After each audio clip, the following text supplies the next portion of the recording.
Now this is the Paul who has rewritten the life of Jesus Christ and said to us, one,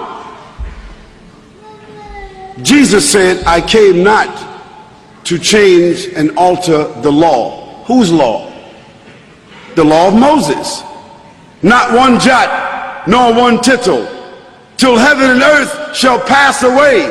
No one must change or alter the law. For anyone that does so is the least in the sight of God. That's what Jesus said. Now Paul said he came with a new covenant. Paul said he came with a New Testament. Paul said he came to the Gentiles, and that they no longer had to, those that followed Paul, they no longer had to observe the law of Moses. What was the law of Moses?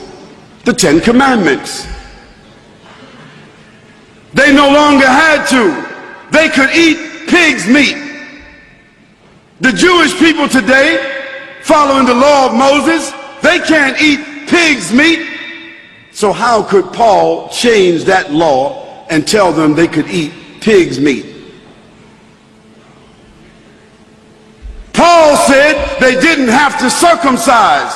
All Muslims, all Jews, all of those that follow the prophets are circumcised.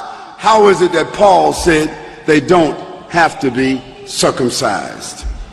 Paul said they didn't have to observe the Sabbath.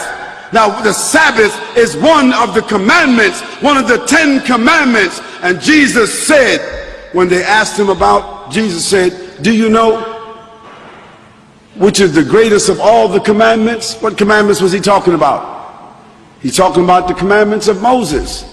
He said, do you know which is the greatest commandment? Jesus said, love the Lord thy God with all thy heart and all thy mind and all thy soul. This is what Jesus said was the first of the commandments. Because that commandment from Moses was, hear ye, O Israel, the Lord thy God is one, and thou shalt not worship anyone except the Lord thy God, and thou shalt not bow down to any graven images in the heavens or in the earth or in the sea below. For the Lord thy God is a jealous God, and thou shalt not worship any gods along with him. That was the first of the commandments. But Paul said we didn't have to observe that commandment. And it was through the epistles of Paul that Constantine later on, 300 years later, he decided to reconcile this new Jesus at the Council of Nicaea. To be specific, in the year 354, it was Constantine that reconciled Paul's Jesus from the historical Jesus and decided that he would go with Paul's Jesus and kill everybody else. And that's where the Trinity was born. That's where the incarnate God was born. That's where the atonement was born. That's where the idea of Jesus Christ being crucified, dead and buried for 3 days and coming back was born. This is where the idea of Jesus being God was born, because Constantine accepted that idea. Because Constantine had already deified his father as Sol Invictus. And that's how December the 25th became the birthday of Jesus. Although Jesus could not have been born December 25th, because that would have been the winter in Lebanon. And anyone here that is from Lebanon will tell you September the 25th is probably snow in the ground. So why would they have a baby in the manger when there's snow on the ground? But that was the date of the Sol Invictus. And that's when they changed the Sabbath from Saturday, from Yom al-Sabt. Yom al-Sabt. All the Arabs in this room know Yom al-Sabt, the Sabbath, is Saturday. So how did the day of worship for the Christians become Sunday? Because that was the day of the worshiping of the sun, and that's the day that Constantine worshiped. And that's where they took the name of Jesus and changed the Sabbath and made it into Sunday. And Moon Day, Monday.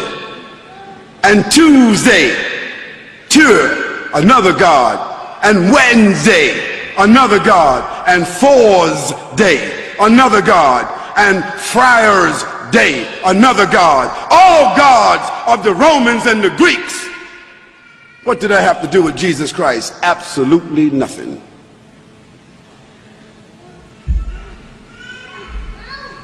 So a new covenant was born through Paul and the collaboration and the official documentation of Constantine, who then assigned an official bishop of Rome. That bishop of Rome became the official pontiff of the Catholic Church. And so today, that's why the Pope is called the pontiff. He's called the shadow of God on earth. Whose shadow? Whose God? The God of Paul, the God of Constantine. Certainly not the God of Jesus. Now Paul, through his writings, set up a nefarious situation that virtually stamped out, wiped out, imprisoned, tortured, killed, eliminated all of the Unitarians, because those that followed Jesus Christ were called Unitarians. That means they were subscribing to one God. And what happened to the Unitarians? They were thrown to the lions. They were thrown to the lions until they were gradually eliminated. Then Constantine made Christianity the official religion. Why? Because he made a distinction between the Nazarenes and the Christians. If you were Christian, you were cool. If you were Christian, you were official. If you were Christian, you could be assimilated. If you were Christian, you were Constantized. If you were acceptable, if you embraced the Pauline doctrine, then you became a Christian. And Christian then became an antithesis of the Nazarenes. It also became an antithesis of the life and the message of the historical Jesus. This new evolution, this new faith system, officially adopted by Constantine, the Roman emperor, the establishment of the Church of Rome, and the subsequent Christology that has developed. I said Christology. Now, what is Christology? Christology is the scientific, systematic dramatization and mythological replacement of the historical Jesus. That's what Christology is.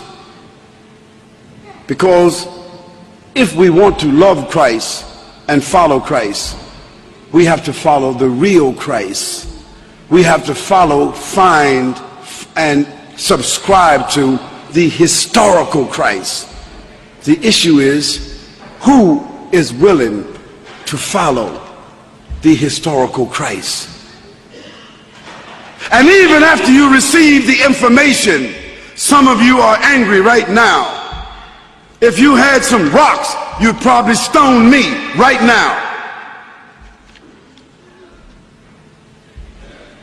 Some of you might want to invite me outside to beat me up. You might want to stand up where you are and just say, "You're a liar. I don't care what you say. Jesus is God." And you're going to continue saying that because change is difficult.